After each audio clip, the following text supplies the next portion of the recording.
Good afternoon, everyone, and thank you for spending your hour with us today for our Wednesday webinar series. We're very excited about our speaker today, but please introduce yourself. Tell us where you're coming from as we have everybody populate into the chat from the waiting room. I'm Alice Fox, and I am the Director of Talent Delivery at Talent Connections. I am actually in Alpharetta, Georgia, and our speaker, Keyshawn, our presenter, she's in Mableton. So I said last time the person that has come joined us for the farthest away so far, the winner is in Poland. So if you're from somewhere farther, but please let us know in the chat where you're coming from today, and we are so glad you're here with us today. A few housekeeping items we'll discuss is that this is a 1 hour recorded webinar. If you have any technical issues or questions, please email me, alicefox@talentconnections.net. Participants will be muted. However, as I've mentioned, we do have the question boxes at the bottom that you can do questions and answers through there, or we also have the chat feature. Please, please, please use the chat feature because this will be a very interactive and high energy and lots of connections. So please go ahead and use that chat box for sure, so you can answer or ask any questions to Keyshawn or give us any feedback. Today, I am pleased to introduce Keyshawn. She is a neuro leadership strategist, executive coach, and founder of NeuroSavvy Leadership.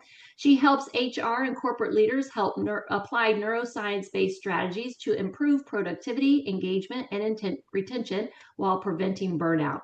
Known for her contagious energy and practical insights, Keyshawn equips organizations with tools to lead through pressure and build cultures where people and performance thrive. Since 2021, she has facilitated more than 200 learning engagements for HR leaders and teams, reaching tens of thousands of employees.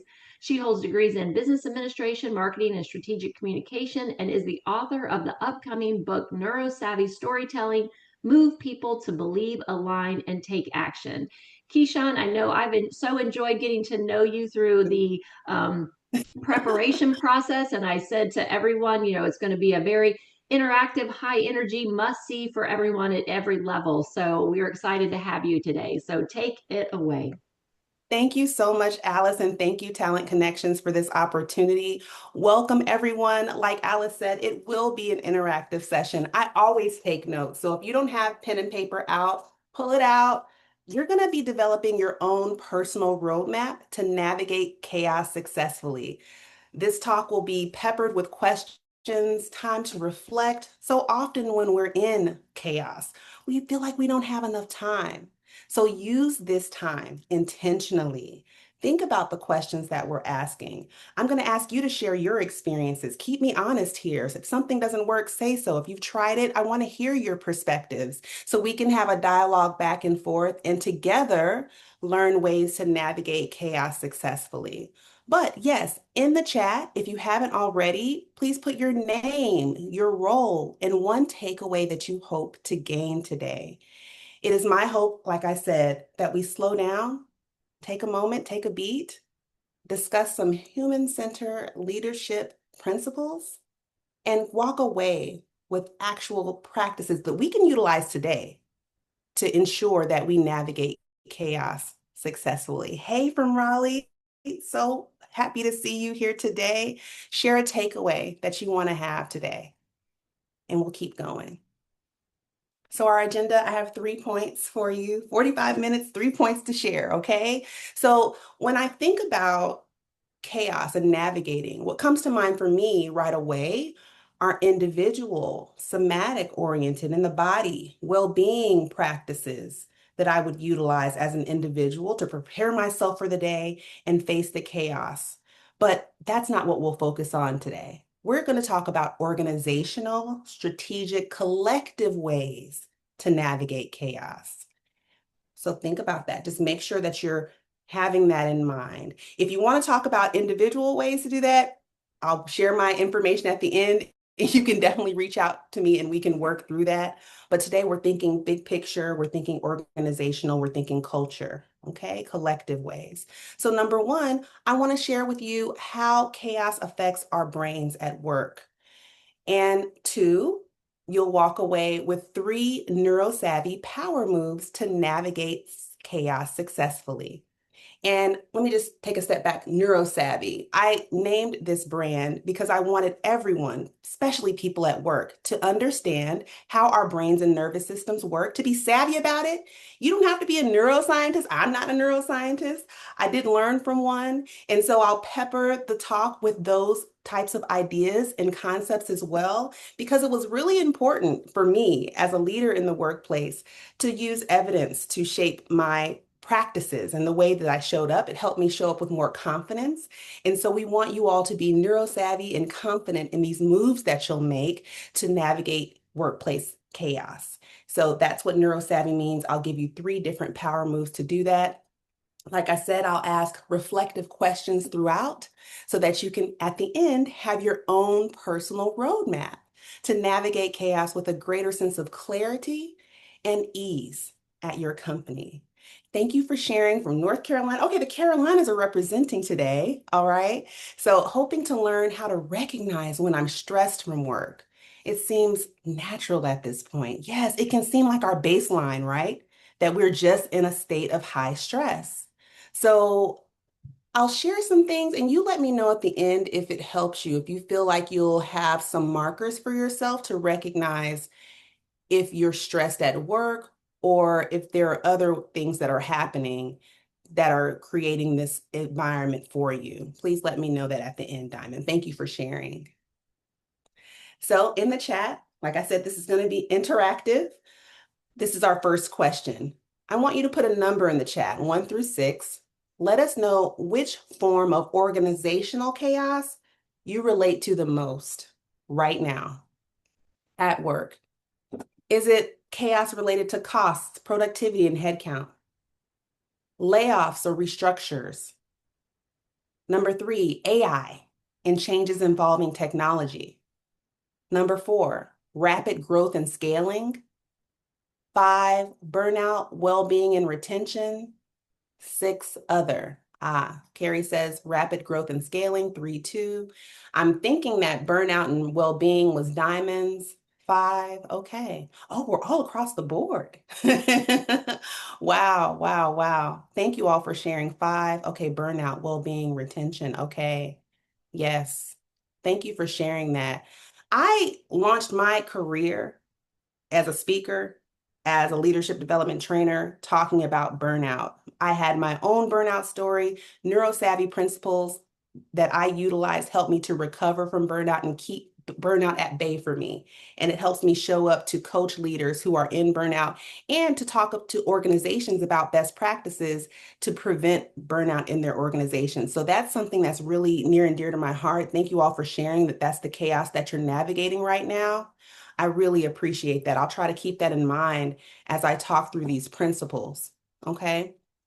What a lot of people are dealing with right now in the workforce, I coach leaders and consult with companies who are navigating layoffs. Right now in the workforce, particularly in the US, but even globally, there are more layoffs and restructures being experienced now than there were in the early 2000s. So that's when I began my career. And I've been laid off a few times throughout my career. My last layoff is what launched the speaking career because I had some ideas, I was passionate, and I wanted to share them as a way to help people feel healthier and happier at work because we have to work. We spend most of our time there. And there's so much pressure felt currently too from rapid technological advancements and AI acceleration. It's changing how we think about work, how we get work done. It makes us worry about our safety when it comes to having a job. Will I be able to advance as fast as this acceleration is happening to stay employed or to be gainfully employed through this transition? A lot of people are dealing with that and have those kinds of questions.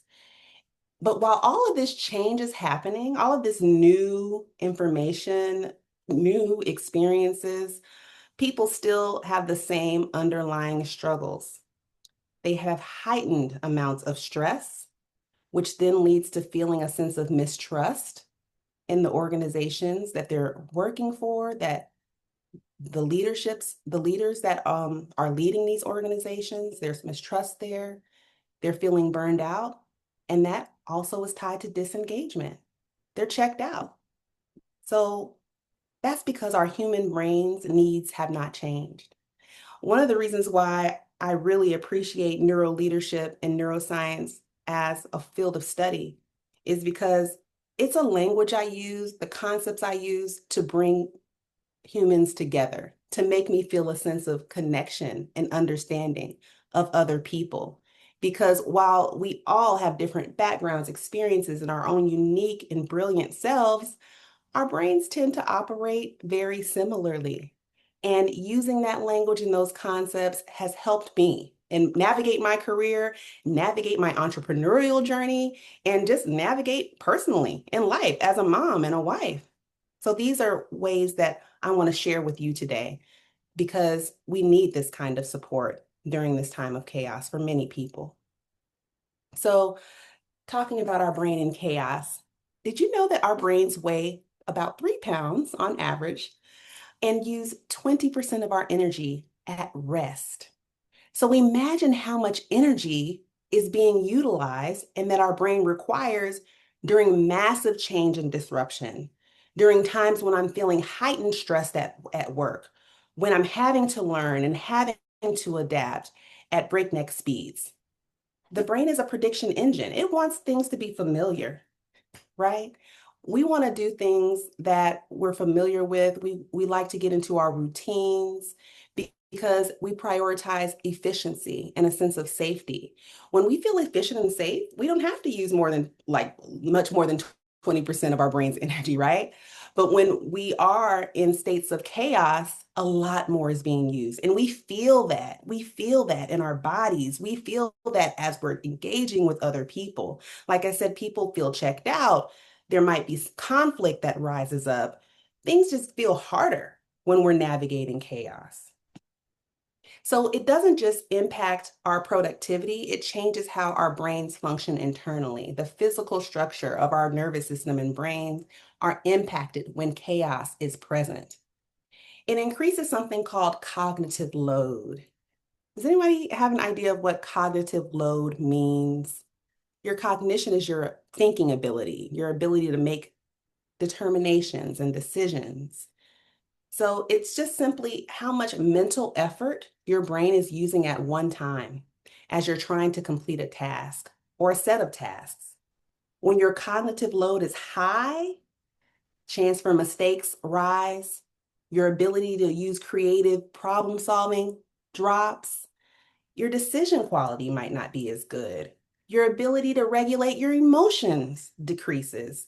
And that very important thing that we all need to make work happen successfully and with ease is trust. So our trust building capacity declines as well. And we can default to survival, our survival instincts, and just protecting ourselves. And when we're in survival mode, we might become very guarded because we're bracing for impact. We might have a loss of true intimacy and connection because we're prioritizing our own self-preservation. It impacts our ability to think about multiple perspectives or complex consequences. We just want to shift towards something that's rigid, that's known, and can even come across as aggressive. When we're trying to make work happen, push initiatives along, protect ourselves from the impact of major decisions that are difficult to manage. Some people might go into a people-pleasing response, and that's survival mode, be irritable or defensive. All of these things are understandable, but we want to understand ways that we can avoid that because research also shows that during very intense communal disasters, think of natural disasters, people actually become more altruistic because they're thinking about ways to survive together. And that's what we want to activate. When we think about chaos in our organizations, we want our nervous system to send signals to other nervous systems that we are safe, that we're working towards a sense of safety. And when we do that, it activates the part of our brain, which is right behind our forehead. I always do this in sessions to share that part of ourselves, the prefrontal cortex, that's responsible for our ability to have a vision, to have empathy, to mirror others' empathy, to act with compassion. So that's empathy in action. I can connect with what you're saying. I sense that you're in need, and I want to take this action to support you and help you. It helps us be more solution oriented. And it also is a part of our brain that deactivates that stress that we are feeling, that high stress that we're feeling, because it's thinking of ways that I can deactivate, become calm, become secure, and communicate effectively. So that's what we're going to identify today. I want to share some power moves that activate our collective sense of safety. Are there any questions so far before I move on? Any questions in the comments? I don't see any questions in the comments, and definitely feel free anybody to jump in. My question is there any study, and this is, you might not know this, but any study that shows the difference between cognitive overload from men versus women? Like, is there Ooh, something that shows that's great. how women process cognitive overload versus how men process cognitive overload? And I Yes, just would be that's a great interested question. in that, Thank if you, there Alice. was any study for that. So, There have been many studies of the human brain. You're about to make me really geek out. So I'm getting too excited. I'm like, oh, don't get me too off track. But I what love it. studies have shown that men's brains are different actually structurally than women's brains. Men's brains tend to, a lot of the wiring, the neural networks tend to go from the back of the brain to the front. So very backwards and forwards. So they're going from the action-oriented centers, like to do something with their limbs, to that prefrontal cortex. Okay, I see what I need to do and I just need to do it. Very action-oriented networks that are activated during stress.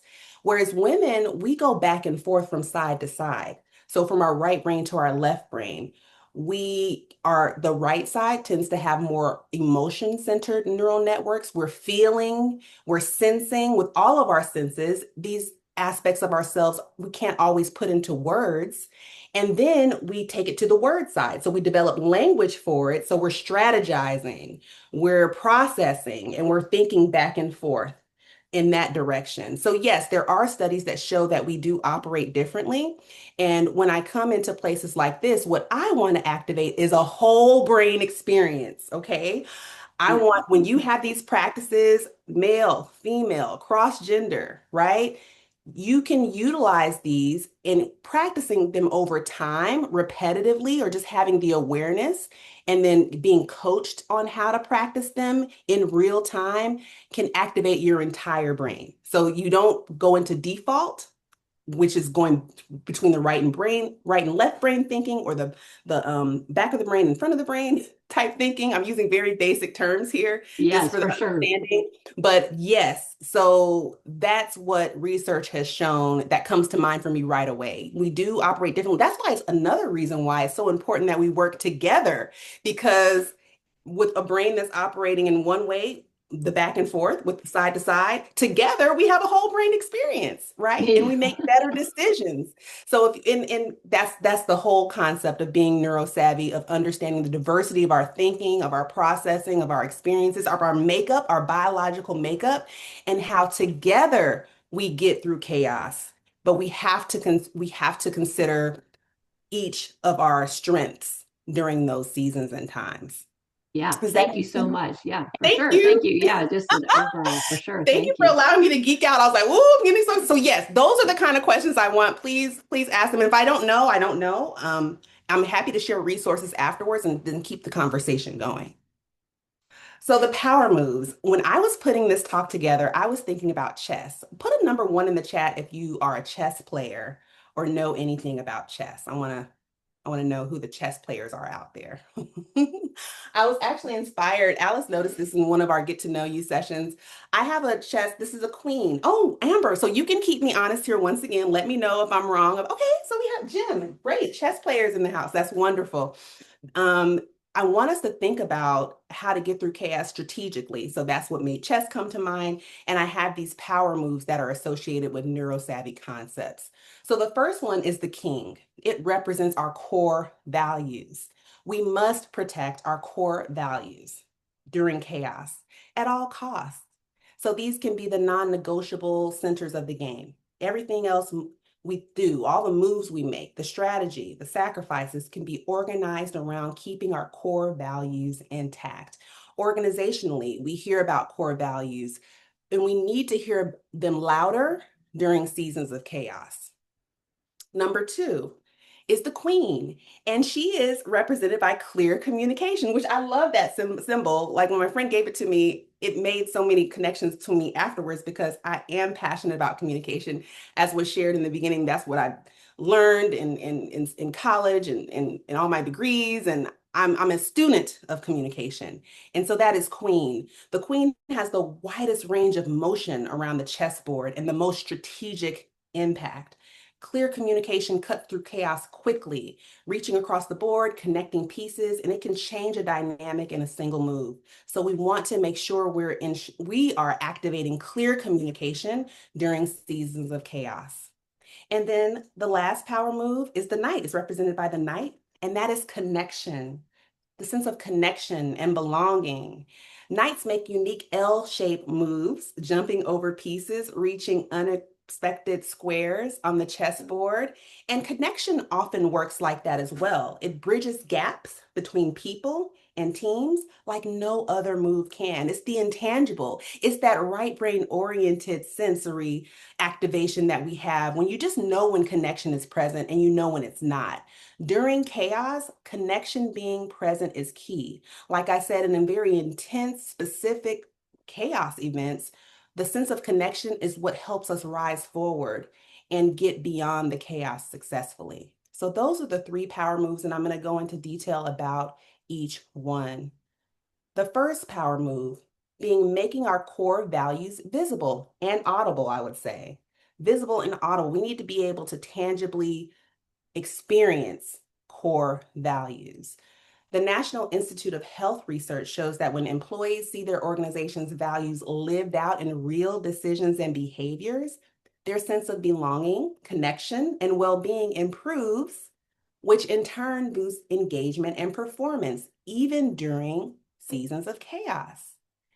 Many companies list values like integrity or being authentic or doing the right thing. If there are some values that come to mind for your company, please share them in the chat. Share what your values are that are named most often at work.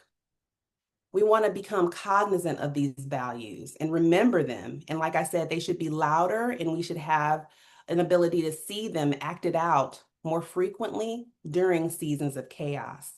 They especially matter most in seasons of pain, like layoff events, or when there's a great sense of loss or grief. So when things are happening societally that affect our employee base, we want our values to be felt then. Thank you for sharing, Diamond. Respect and integrity. Yes. So during a layoff, what do we want to do? We want to make sure people feel a sense of respect, even if they're being laid off from the company. We want to operate in our integrity during that season. It has to be louder then than at any other time. So making our values visible or audible or sensed. The golden rule, treat others as you want to be treated. Yes, absolutely. We can do this by using direct human language, no vague corporate speak, okay? Direct, people will lose their jobs. Lives have been lost. We are cutting costs. These specific expectations must be met, ensuring that that cuts through and it aligns with the values. And so what are we going to do about it? Lives have been lost, so we're going to show up with respect. People will lose their jobs. We're going to treat them as we would want to be treated. And if mistakes have been made, leaders are owning those mistakes. We overspent in some areas, right? These specific market conditions are factors for the decision, the tough decision that we've had to make. right? Employees shouldn't feel a sense of shame about decisions that are made. They should feel supported at that time, and that the values that have been espoused that brought them into the organization and keep them there over time are still being active, even throughout chaos.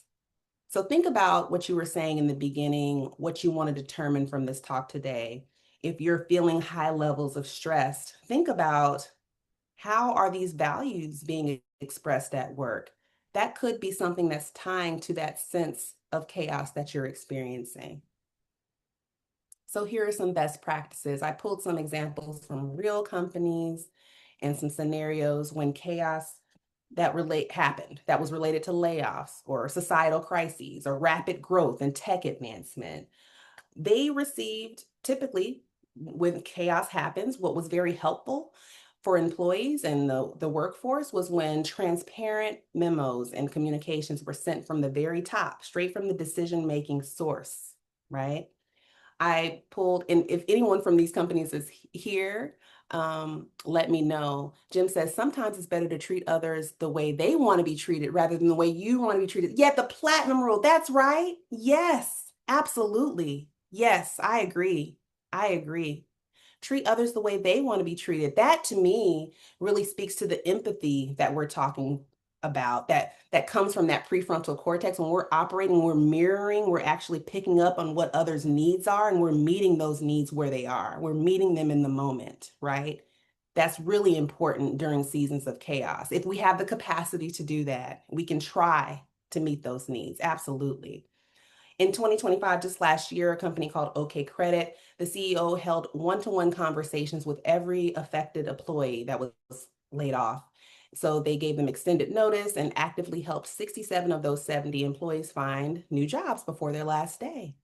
So some of us work for very large organizations. The CEO is not going to talk to every person that is being laid off in those types of events, but senior management and people managers should prioritize one-to-one conversations during that time, right?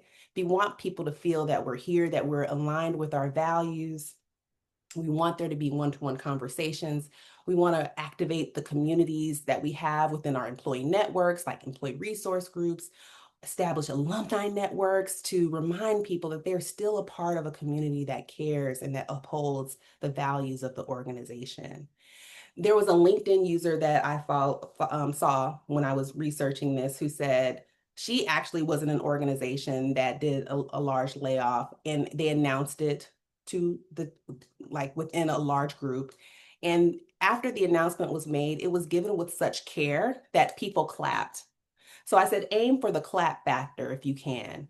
People may still be hurt and absolutely affected, but they can respect what you said and the way you said it and the way that they're treated through the experience. So even after they move on, they can speak highly of the organization. So those are some ways, some tangible ways to make your values more visible. Now it's time to reflect and write down on your paper. Answer this question for me. When everything feels chaotic, our organization's core value that must guide decisions is what? Is it anything that you already named in the chat or something different?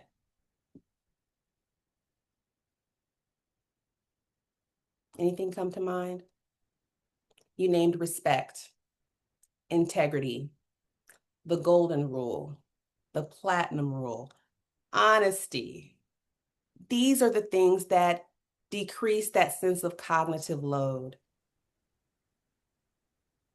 Our Yes, at Talent Connections, we really our kind of code or core, I would say, is to we always do what is right, even if it's yes, not in do what is our right. best interest, even if it's not, and we always Yes, do the right thing by our clients, by our candidates, by us. You know, we do the right thing, even if it might cause extra work or kind of things. So. yes, yes. Alice, say more about that. So even if it might cause extra work, what's the benefit of doing the right thing, even if it might cause extra work? Have you noticed any benefits after the fact from that? Yeah, there are just times that we probably shouldn't have been, offered something.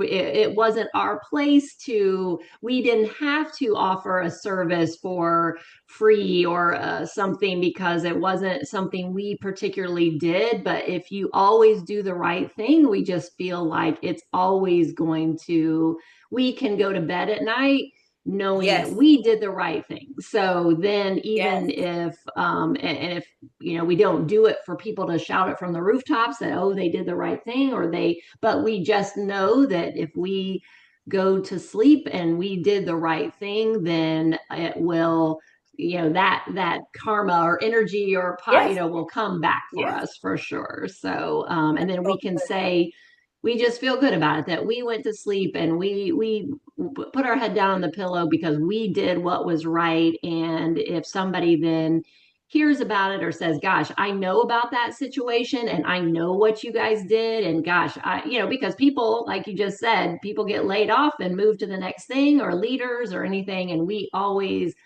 try to do the right thing by people for sure. Oh, All I people. love to hear that. I love you saying we can sleep at night. These are really, these concepts are not lost on me. And I want to anchor them in the importance of them. Sleep is so important, right? Our Yes, sense yeah. of integrity is so important as we get through the day because once again, we're trying to lower our cognitive load. These things build up over time. They can create stressors that lead to health events that are not positive. These things add up. Like I said, we're not going to focus so much on the well-being aspect, but it all ties together. It's integrated. It's extremely important. So thank you, Alice. Jim says caring for our people. So when everything feels chaotic, our organization's core value that must guide our decisions is that we will care for our people. I've seen that. I've seen that in pandemic times. There were organizations that my friends worked with that, even though it was tough, they did not do any layoffs. They were committed to keeping everyone employed through that season. And that resonated with me as someone who's not working for the company, but who values my friends staying employed. That touched me a lot. It meant a lot. And for services that I would look to, it was actually a credit union. I would consider that credit union in the future if the need arises, because I know how they treated their employees. So that's the long range effects of sticking to your core values and how you navigate chaos successfully. And Jim also says, and they value each employee. It adds up to our company's success. It does. Absolutely. Success is both tangible and intangible, but typically over time, we will see profit. We will see gains when it comes to, because we're in business to make money, right? And we'll see that over time when we stick to our core values. It's an attractor versus a detractor for business. Second, our power move is clear, consistent communication. There was a workplace study that just came out today or this year in 2026 that says that good communication improves productivity by 63%, while poor communication can range in cost from about $9,000 to over $30,000 per employee per year in lost productivity, errors, and rework. So we don't want those kind of losses. It directly affects our bottom line when we operate in a way and communicate in a way that's unclear. So what clear communication also does, I have creating micro certainty here because certainty is one of 5 specific factors that's necessary for human interactions to be successful. So we have to have a sense of certainty. So even if we can't be certain that the outcome is going to be in our favor, we're clear about the direction we're headed in, right? So in chaos, unclear communication equals extra cognitive load because people are spending their brain power guessing instead of doing their best work. And people in that causes loss of money, as I explained in the beginning with that stat. So what does clear communication look like? It looks like having open access to leaders, maybe scheduling and allowing and making sure that there are Ask Me Anything sessions or platforms where employees can ask leaders direct questions, providing anonymous feedback channels. So ensuring that communication is bidirectional and not one directional is very important. Being highly transparent in company-wide communications that explain 4 things that are so important: the why, what we know, what we don't know, and what happens next. If you can do this on a consistent basis throughout a season of chaos, people will feel a sense of calm, or more calm, I would say. They can still be stressed, but have greater clarity, lesser cognitive load, and it's helpful to keep people productive, to keep people moving forward. Also, making recognition visible. This could look like peer recognition programs. I did a talk last year about navigating change within an organization that had a new CEO, so new leadership change, and they were changing everything. So it felt. The culture was changing as a result. The culture before had been more, I would say they needed more, it was more of authoritarian culture, I would say. And so the new CEO came in and was wanting to implement a more collaborative culture where you could have more autonomy for decision making. And it was having quite a negative effect on the employee population, even though it was seemingly a positive change. And there was a new people manager that spoke up during the session I was leading who said that she did something very simple.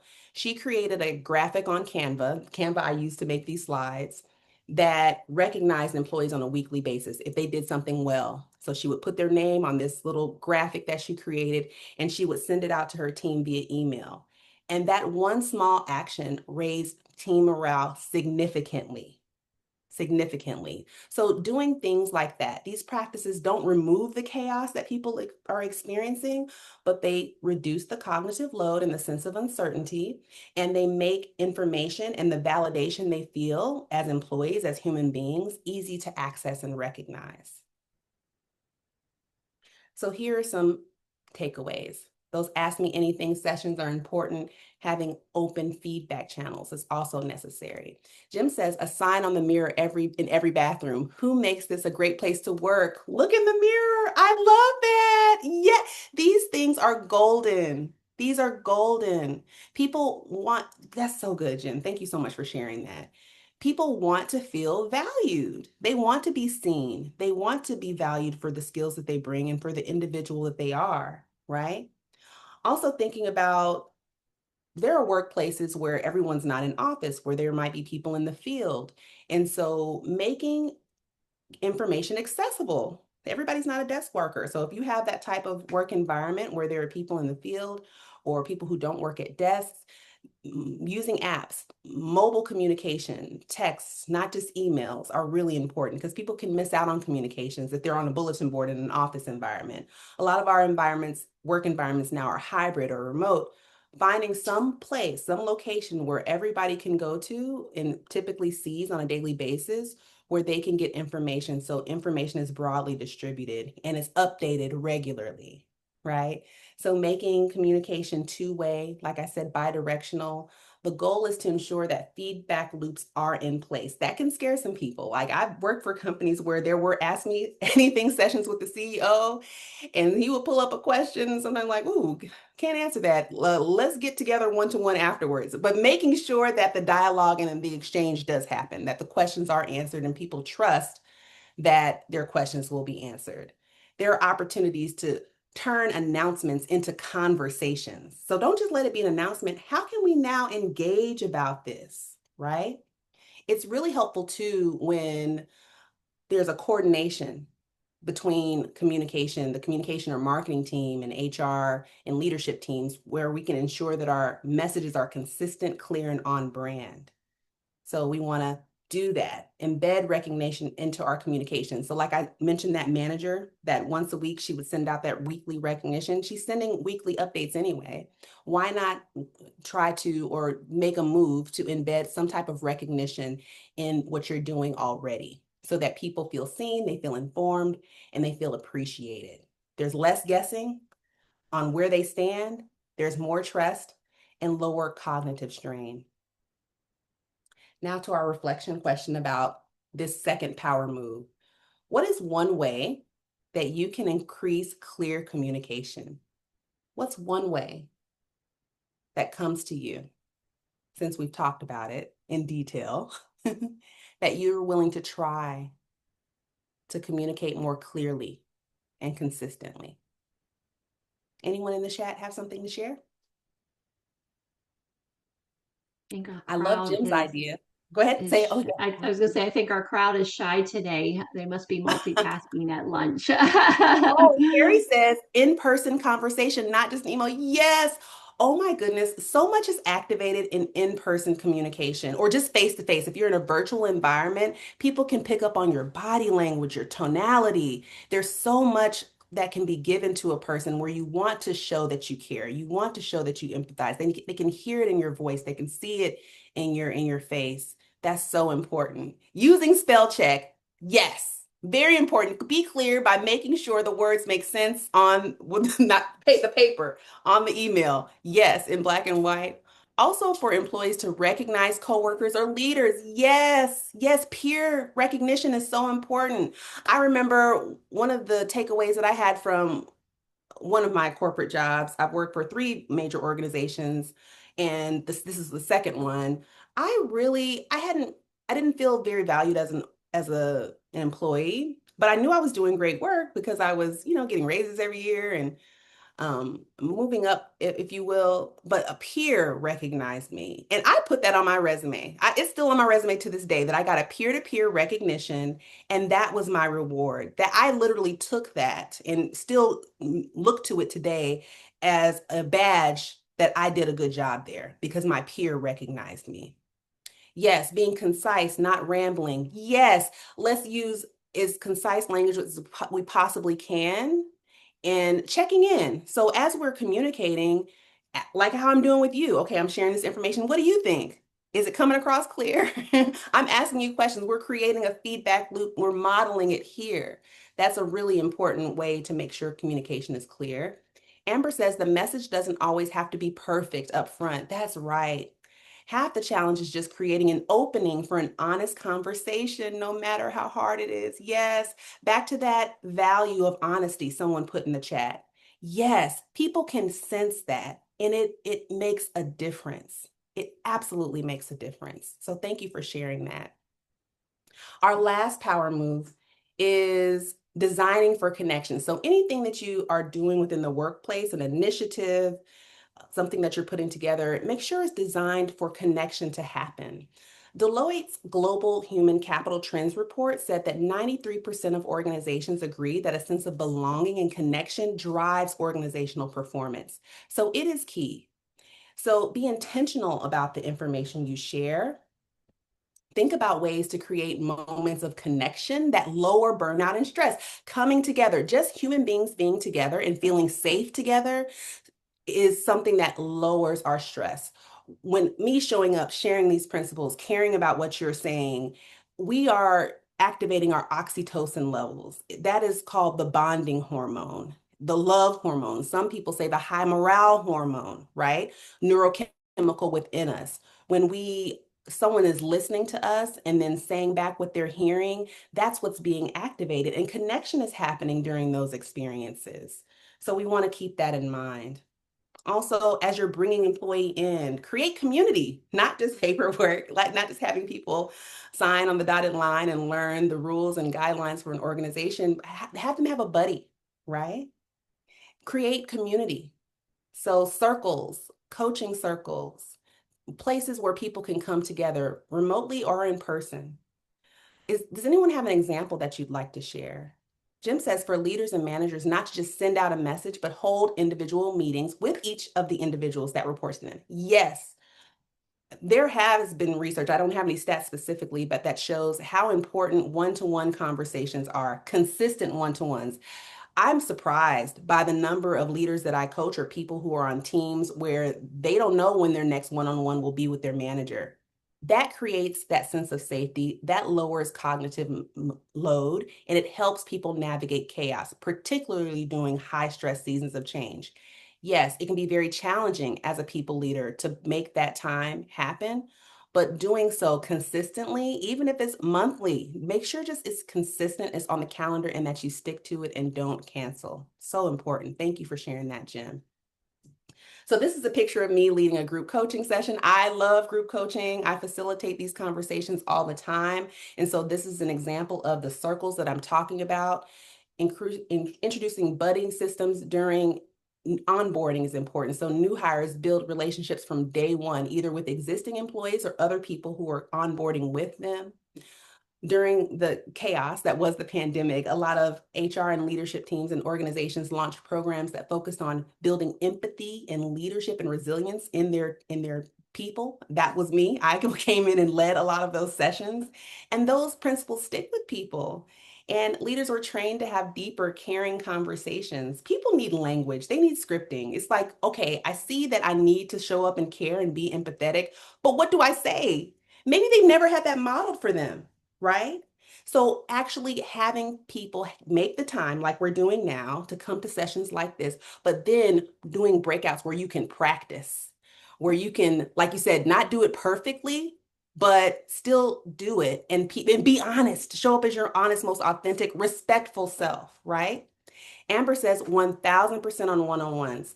If people don't feel like one-on-ones are worth their time, it's a sign the leader needs to make them more intentional. Absolutely. I agree. I totally agree. So training our leaders to lead with empathy. One-on-one conversations is an example of that. Is empathy in action, is compassion in action, right? Creating structured peer support spaces where it's confidential, you can show up and be vulnerable. I've led these sessions during massive organizational change, and it's truly helped your best talent that still sticks around through chaos stay even longer and produce the best result because they have a place where they can go and feel safe, be vulnerable, be honest, and get insights. So they're growing, they're changing. This made me think about another neuroleadership insight. It takes a sense of a safe sense of stress to create a memorable habit and to actually grow. So having a growth mindset and changing, there is going to be a sense of discomfort, but if it's contained within safety, that's when you get the positive growth and the positive results from that. So last roadmap, well, one of the last questions I'm going to ask you today. What is one consistent action you can take to reinforce connection at work? One consistent action you're willing to take. No, no, this is kind of not only my answer to this would not only be at work, but in life in general, is to Yeah. put down the phone. Oh, come on. So annoying to me when you are talking with someone, and I understand if you have to say, oh my gosh, I have to take this, my kids at Yes. school, or something, or my Mhm. something's going on in your world. I get that. But to say, I'm so sorry, I have to take this call, but or this, respond to this text or whatever. But when somebody, if you're at a lunch meeting or some sort of business thing, or even in, with your own family, and it just reads like I'm not listening to you because I'm doing, and there's one thing, I mean, I'm the ultimate multitasker, but that is just one thing that I'm really trying to do is be present and put down that phone to reinforce connection for sure. That is so good. There's a metaphor that I've been sharing broadly with people. I was looking around for like a wire or a cord, but it was a talk that someone was doing and they held one end of the cord and gave the other one to someone else. And he said, "Tell me what happens to the cord whenever I do this." And whenever he picked up the phone, the cord went slack. And the cord was a metaphor for our sense of connection. And if you really want that tight, felt sense of connection, you don't want it to go slack. You have to keep that cord and you have to keep that connection, the dialogue going, the one on ones, connecting outside of one on ones, creating experiences, being intentional about experiences you'll create, whether it's a group setting, meetup, or getting together in person, doing something fun together. All of that matters, particularly in seasons of chaos, right? Yes, Diamond for says sure. greetings and salutations and emails and conversations if appropriate and being consistent. Yes, yes. There was a leader from a former Amazon leader. I was in a talk of hers recently, and she led a team of 750 people. So there were many layers of managers in between her and them, but she would identify 7 people a week within those 750 people and just have automated Slack messages going out to them. Hey, what's going on? How are you? Just wanted to check in. And there would be conversations that were started. She used AI actually to automate her responses. And when she would see people in the hallways or out at events, and they would say, "Oh, thank you so much for asking me about my vacation recently," and she would say, "Oh, yes, I'm glad it went well." She really didn't know because she had utilized AI to do that, but it created that sense of connection that was so meaningful for everyone within that large organization that she led. So, thinking back through what we've talked about, I want you to make a selection. Which power move do you need to focus on most over the next 30 days? Is it the move to make your values more visible? Is it to communicate with more consistency and clarity? Or is it to design experiences for connection? Please share in the chat. Which move are you willing to make? Are you willing to focus on for the next 30 days? Mine is going to be the design for connection still, because I am truly trying that, but it's interesting how it came that way for sure. So. Okay, it's a tie between connection and making your values visible. This makes my heart soar. I'm so excited. My final thoughts are just some fill in the blanks. I'll test you if you want to share in the chat. Visible values equals what to you? A boost of engagement and performance? What does clear communication equal for you? Is it that 63% bump in productivity? Connecting, being designing for connection.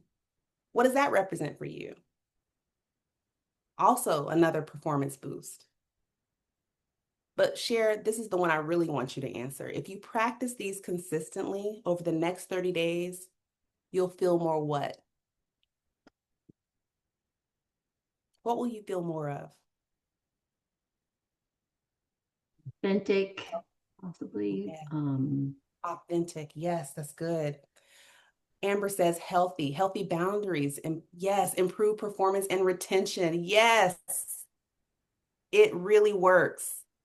Please keep in touch with me. Please keep in touch with me on your journey. I love talking about this. I pivoted my whole career from marketing tech products and the latest widget and update to a SaaS product to just talking to people about people at work. This is something I enjoy fully. So please connect with me on LinkedIn. You can follow me at Be NeuroSavvy on Instagram. And if you want help mapping these levers to your HR leadership team, send me a message. I lead sessions like this all the time and briefings to reduce our cognitive load, build our brain-based stability in times of chaos. Thank you, Carrie. Thank you. Take the content with you. She said great content, so I appreciate that. Scan the QR code. It will lead you right to a one-pager that goes through everything we talked about today. That was several slides, but I condensed them all into a one-pager, one-page document, because I care about what you're dealing with. And I thank you for the work that you do for your people, for your organizations, and for the profession as a whole. Thank you so much. Thank you so much, Keyshawn. I so appreciate it. And over here taking a ton of notes, and then I just started taking pictures of the screen with my Yes, phone. So I love I it. take Yes. screenshots so I could just, instead of writing notes. So thank you so much for all your information and background and just positive, like I said, energy and so much great information. We appreciate it. Here's a little bit. Talent Connections is a human resources executive search and consulting firm. We're located in Atlanta, Georgia, but our searches are all over the country. We were founded in 1999, and we've spent over 2 decades perfecting our craft in HR services while creating thousands of transformative connections. There is our email address. And also, Career Spa actually just celebrated its 17th anniversary. So we provide career transition and coaching services tailored to each individual, helping you discover your career path and secure an advantage in this evolving chaotic Yeah. job market, right? And actually, Jim Hartsuck, the one and only OG, helps us with that. So all of his insight is always valuable as well. The activity code for today is on the screen there. It is 26 PWWQX, and that is approved for one SHRM professional development code. So make sure, or credit. So please make sure you visit the SHRM website with that information. And remember to mark your calendars for our next Wednesday webinar, which is going to be Wednesday, April 15th, the tax day.